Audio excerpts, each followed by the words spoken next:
आज यहां से एक नई सीरीज की शुरुआत हो रही है। हम क्या करने वाले हैं कि अलग अलग फील्ड्स में अलग अलग लोगों ने जो भी कुछ एक्स्ट्रा ऑर्डिनरी अचीव किया है, उनकी कुछ कोटेशंस हैं। उन कोटेशंस के थ्रू हम उनकी थॉट प्रोसेस को समझने की कोशिश करेंगे कि वो किस तरीके से सोचते थे, ऐसा क्या था उनकी सोच में जिसकी वजह से वो कुछ एक्स्ट्रा ऑर्डिनरी अचीव कर पाए।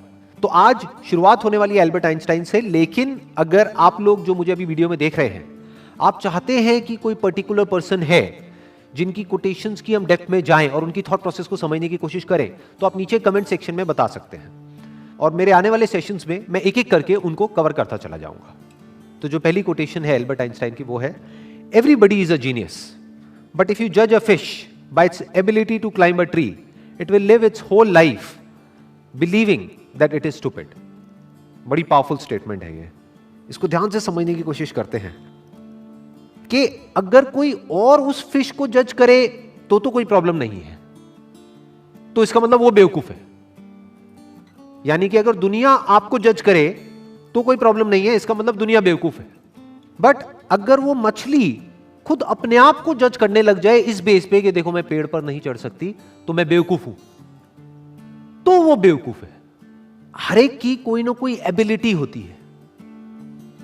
जैसे सचिन तेंदुलकर है, उनकी अपनी एक एबिलिटी है। एल्बर्ट आइंस्टाइन है, उनकी अपनी एक एबिलिटी है। अगर एल्बर्ट आइंस्टाइन को बैट दे दिया जाए तो वो कैसे लगेंगे? लोग हंसेंगे। या अकाउंट्स में डाल दिया जाता तो क्या होता? जबरदस्ती उनको चार्टर्ड अकाउंटेंट बना दिया जाता तो क्या होता? क्या वो कभी भी ऐसा कुछ अचीव कर पाते जो उन्होंने अचीव किया? नो डाउट ही वॉज अ जीनियस। बट वो जीनियस क्यों थे? क्योंकि उन्होंने वही किया जो उनकी नेचुरल इंक्लिनेशन थी। जैसे कि एक मछली है, अगर उसको बोला जाए कि पानी में तैरो, तो वो पानी में बहुत तरीके से तैर सकती है। ऐसा कुछ कर सकती है कि जो देखने वाले हैं दे विल बी मेस्मराइज्ड। वो कहेंगे कि यार ये कैसे हो सकता है? जिसको पानी के अंदर तैरना नहीं आता है और वो उसको देखेगा मछली को, तो वो क्या कहेगा? ये मछली जीनियस है। तो इस तरह से पहले हमको समझना पड़ेगा कि हमारा पर्सनालिटी टाइप क्या है, और जब हम अच्छे तरीके से समझ जाएंगे और फिर एक्ट करेंगे, then sky is the limit. फिर सबके अंदर एक जीनियस है, फिर सब जीनियस है। Next quote is education is not the learning of facts but the training of the mind to think. क्यों कहा जा रहा है ये? देखो क्या कमाल की बात इन्होंने कही है। बल्कि जिस वक्त इन्होंने कही थी उस वक्त कंप्यूटर्स इतने ज्यादा डेवलप नहीं हुए थे, इंटरनेट इतना ज्यादा पेनिट्रेट नहीं हुआ था, फिर भी वो देख पा रहे थे कि फ्यूचर में क्या होने वाला है। उसके बेस पर ये स्टेटमेंट उन्होंने दी है। क्यों एजुकेशन में लर्निंग ऑफ फैक्ट्स इंपॉर्टेंट नहीं है? क्योंकि आज की डेट में अगर बात करी जाए तो जो फैक्ट्स हैं या जो नॉलेज है वो तो एक क्लिक ऑफ बटन पे अवेलेबल है। मतलब अगर एजुकेशन का मतलब यही है कि स्कूल जाओ, कॉलेज जाओ और जो बुक्स में लिखा है उसको रट लो और अपने यहां पर फीड कर लो, तो इसकी जरूरत क्या है? वो तो ऑलरेडी मोबाइल में है। जो बुक्स में लिखा है अगर उसको आपने रट भी लिया और यहां पर फीड भी कर लिया, तो अगर उसको रिट्रीव करना है तो कैसे करोगे? अपने आप से एक क्वेश्चन पूछना पड़ेगा, तभी तो वो याद आएगा और आप बोल दोगे।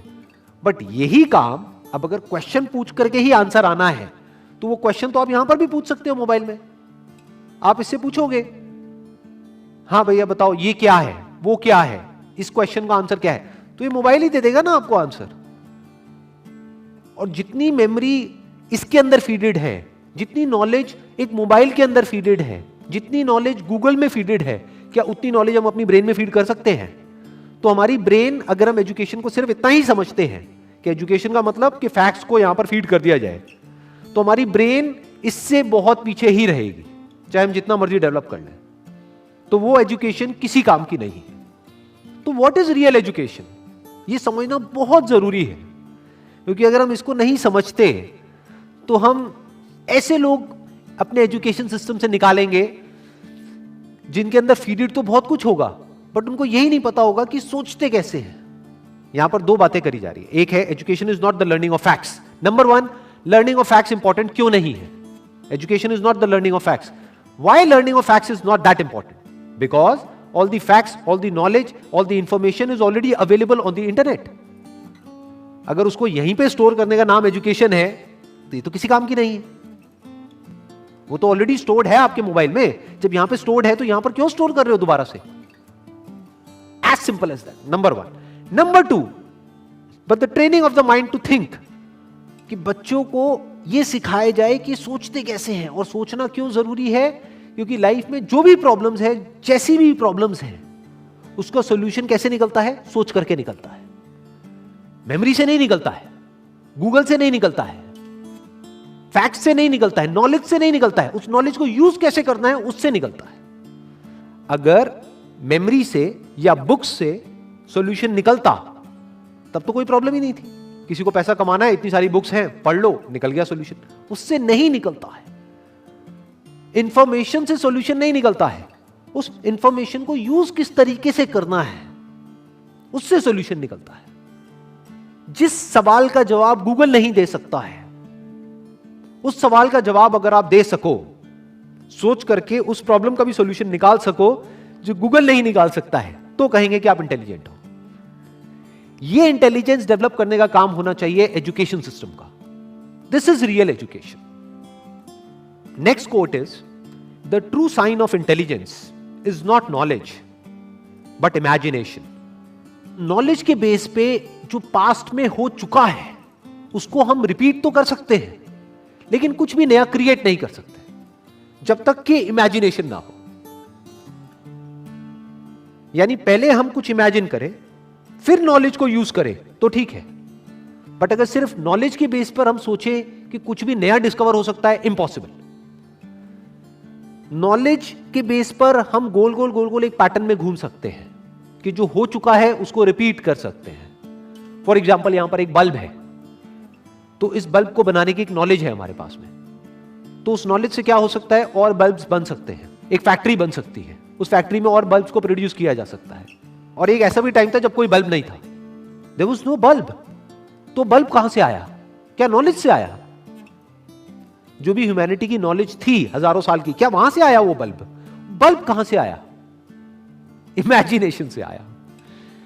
किसी ना किसी ने सोचा, यानी वो बल्ब कहीं नहीं था, किसी बुक में नहीं था, इस दुनिया में नहीं था, कहीं नहीं था, किसी के माइंड में था। उसने सोचा कि अच्छा ऐसा भी कुछ हो सकता है, और उसके ऊपर काम करना शुरू कर दिया। तो क्या हुआ? वो इमेजिनेशन रियलिटी बन गई। इनफैक्ट अगर हम अपने आसपास में देखें, इस दुनिया में कुछ भी, एक सुई से लेकर के एक एरोप्लेन तक, सब कुछ आज रियलिटी है। आज वो नॉलेज के फ्रेमवर्क में है। आज हमारे पास में नॉलेज है कि सुई कैसे बनानी है, एरोप्लेन कैसे बनाना है। We have knowledge of producing it, we have knowledge of running it, we have knowledge of creating it. But एक टाइम पे वो सब क्या था? वो इमेजिनेशन था, सब इमेजिनेशन था। जब इमेजिनेशन रियलिटी में कन्वर्ट हो जाती है तो वो नॉलेज हो जाती है, फिर उसको रिपीट किया जा सकता है। तो दैट इज कन्वीनियंट, बट वहां पर कुछ भी नया डिस्कवर नहीं हो सकता है। कुछ भी नया डिस्कवर करना है तो यू नीड इमेजिनेशन।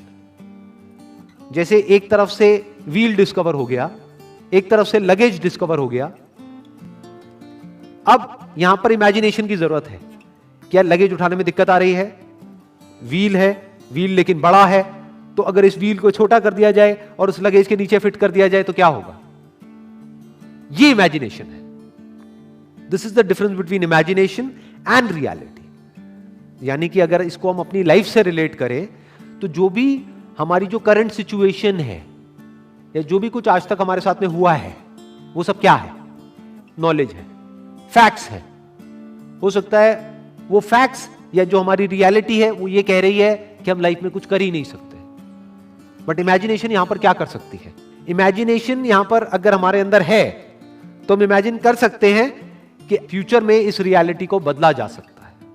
हम अपने लिए एक नया फ्यूचर इमेजिन कर सकते हैं based upon the resources that we have, based upon the knowledge that we have. उस नॉलेज को, उस इंफॉर्मेशन को, उन रिसोर्सेज को यूज करके हम अपनी इमेजिनेशन को सच कर सकते हैं। तो इसलिए कहा जा रहा है कि इमेजिनेशन इज रियल इंटेलिजेंस, क्योंकि नॉलेज को तो एक रोबोट भी रिपीट कर सकता है। तो रोबोट को हम आर्टिफिशियल इंटेलिजेंस तो कह सकते हैं, रियल इंटेलिजेंस नहीं कह सकते। यानी कि कोई प्रोडक्ट है वो बनाना है तो वो तो मशीन्स भी क्रिएट कर सकती है और करती ही है, एक रोबोट भी बना सकता है, लेकिन कुछ ऐसा है जो रोबोट नहीं कर सकता। जो हम ही कर सकते हैं। That is real intelligence, that is human intelligence. तो ये कुछ कोटेशंस थी एल्बर्ट आइंस्टाइन की, जिसको आज हमने डीपली समझने की कोशिश करी है। अगर इसके अलावा आप चाहते हैं कि कोई और पर्सन भी है जिन्होंने कुछ एक्स्ट्राऑर्डिनरी अचीव किया है किसी भी फील्ड में, और उनकी भी कोटेशंस की हम डेप्थ में जाएं, तो आप नीचे कमेंट सेक्शन में बता सकते हैं। तो मेरे आने वाले सेशंस में मैं एक एक करके उनको कवर करता चला जाऊंगा। Wish you all the very best. Thank you so much.